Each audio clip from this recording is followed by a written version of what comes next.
खोमा बिबार आरो अनला जों दाउजों रेडि जाबाय दा बेखौ दुन्दिया होनोसै आरोना बेनिफ्राय नैबे जाबाय लकेल दाउ आथिं खर' ओमफ्राय दा बेबो रेडि जाबाय ओमफ्राय दा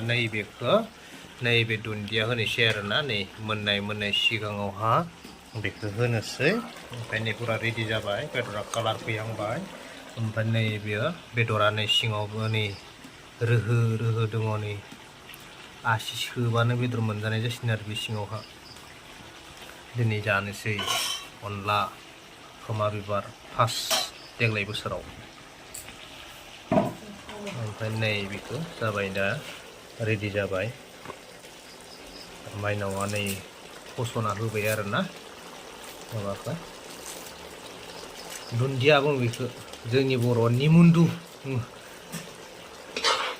मा बुंलायलाङो मिथिला निमुन्दु बुङो जागा लाना जागा आरो जागा लाना जागा दुन्दिया बुङो बिसिना जाबाय आरोना रेडि जाबाय दा बियो बेखौ खांजासिगोन आरो खोब्बाय दायो बोखांसै बेखौ रेडि जाबाय